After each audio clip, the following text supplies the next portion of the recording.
Enregistré les nouvelles que j'ai envoyées le 12 septembre 2024, le jour du Saint Nom de Marie. Loué soit Jésus et Marie. Le 25 août 2024, la voyante Maria a reçu le message mensuel « Chers enfants, aujourd'hui, ma prière avec vous est pour la paix. Le bien et le mal se battent et veulent régner dans le monde et dans le cœur des hommes. Vous, soyez des personnes d'espérance, de prière et de grande confiance en Dieu le Créateur, à qui tout est possible. Petits enfants, que la paix règne en vous et autour de vous. Je vous bénis de ma bénédiction maternelle, afin que vous, petits enfants, soyez joie pour tous ceux que vous rencontrez. Merci d'avoir répondu à mon appel. Paragraphe 2. Roland, le parfait anti-catho, steward à Air France. Quand il raconte son histoire, il ne peut s'empêcher de pleurer. C'est l'amour qui ne cesse de le brûler. Dès l'âge de 7 ans, Roland allait au temple protestant. Là, comme il n'y avait ni ornement ni statue, il s'asseyait en face d'un verset biblique collé au mur qui le fascinait. Le voici. « Dieu a tant aimé le monde qu'il a donné son Fils, son unique, afin que quiconque croit en lui ne périsse pas, mais ait la vie éternelle. » Jean 3, 16. Roland raconte. J'avais attrapé le rejet des catholiques. Pour moi, c'étaient les fils de la grande prostituée de Babylone, comme on nous l'apprenait à l'époque, et surtout l'horreur des horreurs, des adorateurs de statues en plâtre. Lors d'une escale, je suis allé à Lyon et je suis entré dans la basilique de Fourvière. Je me suis dit, oh là là, ce temple de Babylone, des bougies et des statues partout. Il y avait une très belle statue de la Vierge Marie, c'était Notre-Dame de Fourvière. Alors je lui ai dit d'un ton assez sévère, « Madame, je ne vous connais pas, mais vous savez que ma fille est très malade de l'oreille, on va certainement l'opérer, elle a 5 ans. Alors voilà, vous êtes juive et avec les juifs on peut faire du troc. Vous guérissez ma fille et moi, je vous promets de donner ma vie à votre fils. C'est donnant-donnant. Est-ce que vous êtes d'accord ?» Alors j'ai allumé une bougie. Je ne savais pas le « Je vous salue Marie », mais à côté de moi, il y avait une jolie petite vieille, mignonne à croquer, avec sa mantille sur la tête, ses petits gants en dentelle. Elle disait « Je vous salue Marie », et moi je répétais « Je vous salue Marie, pleine de grâce ». C'était le premier « Je vous salue Marie » de ma vie, et c'était le 8 septembre 1990. Vous savez que le 8 septembre, c'est l'anniversaire de la naissance de la Vierge Marie sur le plan liturgique. Puis je suis allée devant l'autel, je me suis agenouillée et j'ai dit à Jésus, « Je viens de faire un troc avec ta mère que j'ai un peu molestée en parole.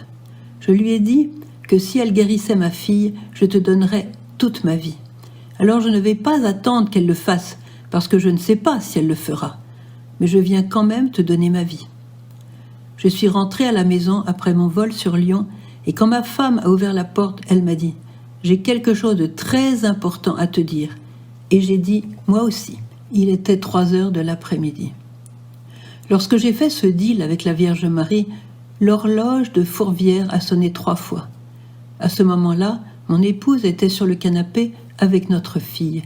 Elle avait alors 40 de fièvre. On devait l'opérer pour mettre un yo-yo. Mon épouse a posé la main sur la tête de notre fille et elle a demandé au Seigneur, « Peux-tu faire quelque chose pour elle ?» Et notre fille a été instantanément guérie. Jusqu'à aujourd'hui, elle n'a plus jamais eu de problème d'oreille. Et mon épouse a tout de suite remercié le Seigneur et sur la cheminée, un petit réveil indiquait qu'il était 3 heures. Une religieuse était venue nous voir quelques jours auparavant et nous avait dit « Je connais un village où l'on dit que la Vierge apparaît en Yougoslavie. » Il nous fallait la remercier pour la guérison de notre fille. Alors nous voilà partis pour Medjugorje. Je me bouchais les oreilles. Entre l'aéroport et Medjugorje, j'entendais ces catholiques de Babylone chanter Marie dans le car, reine de l'univers. Et je me disais, mais qui sont ces blasphémateurs? Mais taisez-vous, Marie n'est pas reine de l'univers, il n'y a qu'un seul roi, c'est Dieu et son Fils. Bref, le bon petit protestant. Comme je ne voulais pas me mélanger à tous ces catholiques, je me suis assis au dernier rang dans l'église, place de gauche. J'étais bien heureux d'être là, tout seul. Puis, je ne sais pas ce qui s'est passé, tout à coup, j'ai fondu en larmes. Il devait être alors 6h30 du matin. Et sans savoir pourquoi, j'ai pleuré, pleuré, pleuré, pleuré. Il me raconte tous ses péchés. Tout à coup, je vois un homme habillé en robe. De ma vie, je n'avais jamais vu un homme en soutane. Cet homme arrive vers moi et me demande en italien « Confessione ?» Mais je ne sais pas ce que cela veut dire. Mais comme il m'avait vu en pleine crise de larmes, j'avais honte et j'ai fait oui en hochant la tête. J'ai su son nom plus tard, c'était le père Slavko Barbaric, franciscain dans la paroisse de Medjugorje. Alors il m'emmène dans un confessionnal et il me fait comprendre en italien « Ne me racontez pas vos péchés, je vais vous les dire. »« Ah bon ? Comment tu peux savoir cela, toi ?» Et voilà qu'il me raconte tous mes péchés, dans l'ordre chronologique, jusqu'au jour où j'étais devant lui. Mais qu'est-ce qu'il est en train de faire ? Il lit dans mes pensées. Mais ce n'est pas possible. Et ensuite il me dit « Va bene ?» Et là j'ai quand même compris. Je dis oui. Et il me demande « Assoluzione ?» Je me disais « Mais qu'est-ce que c'est encore que ce mot-là ?» Et j'ai fait oui de la tête, les yeux toujours remplis de larmes. Donc il proposait l'absolution. Et tout à coup, après l'absolution, les événements ont commencé. Le confessionnal s'est rempli de parfums de fleurs. C'était entre la rose, le lys, il paraît qu'on appelle cela de la myrrhe, mais je n'en avais jamais senti de ma vie. Étant naviguant à Air France sur le Los Angeles, donc 14 heures de vol, j'ai eu les sinus brûlés et je n'ai plus jamais retrouvé l'odorat. Tandis que je sentais ces parfums extraordinaires, malgré mes sinus brûlés, je voyais que le père Slavko était en train de regarder très attentivement le long de mon épaule droite. Je me suis dit « Mais qu'est-ce qu'il regarde, le bonhomme, là ?» Et donc légèrement, très légèrement, pour ne pas sembler mal élevé, je tourne la tête vers la droite. Et là, je projette vite ma tête vers la gauche. Je ne voulais pas voir ce qui se passait derrière moi. Frères et sœurs, je ne l'ai pas vu, mais j'ai vu tout ce qui émanait de la Sainte Vierge. Cette réverbération, cette illumination, ces parfums, bref, cette clarté au-dessus de mon épaule droite. Si j'avais été moins fourbe et plus courageux, j'aurais regardé attentivement moi aussi. Aujourd'hui, je le regrette, je m'en veux. Dans mon cœur, ça palpitait très fort. Non, non, c'est la Vierge Marie ? Non, non, non, non, pas la Vierge Marie, non, pas elle. Ce n'est pas possible. En rentrant, qu'est-ce que je vais dire à tous mes frères protestants ? Qu'est-ce que je vais leur dire ? Roland le diacre. J'ai rencontré Roland à Medjugorje en 1990, il y a maintenant 34 ans. Et c'est lui qui me l'a rappelé cette année, après une messe en français où, comme diacre de l'Église catholique, il a donné l'homélie. Durant l'homélie, il avait du mal à retenir ses larmes lorsqu'il pointait du doigt la place où il était assis 34 ans plus tôt, tout au fond de l'église, pour ne pas se mélanger avec ces catholiques adorateurs de statues en plâtre.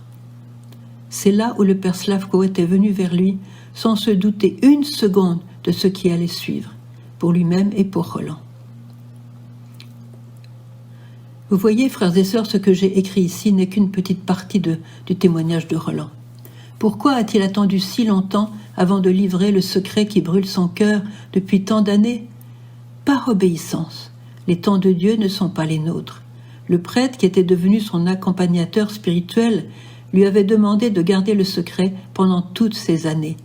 Et ce fut un acte d'obéissance coûteux pour Roland, mais qui a porté de bons fruits. Roland est maintenant libre de parler.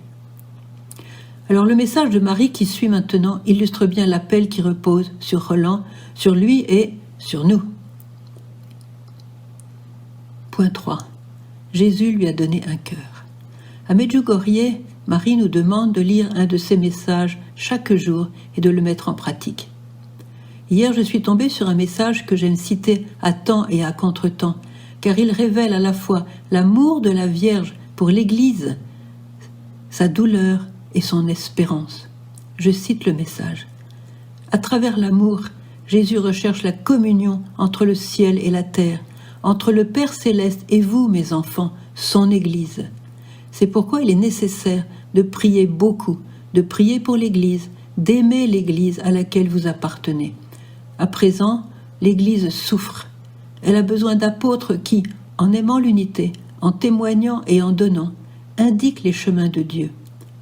L'Église a besoin d'apôtres qui, en vivant l'Eucharistie avec le cœur, opèrent de grandes œuvres. Elle a besoin de vous, apôtres de mon amour. Mes enfants, l'Église a été persécutée et trahie dès ses débuts, mais elle a grandi de jour en jour.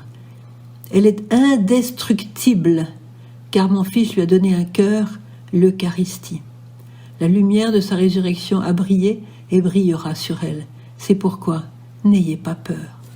Message du 2 décembre 2015. Tel est maintenant le désir de Roland, proclamer avec amour ces réalités célestes et indestructibles. Quel parcours a-t-il fait?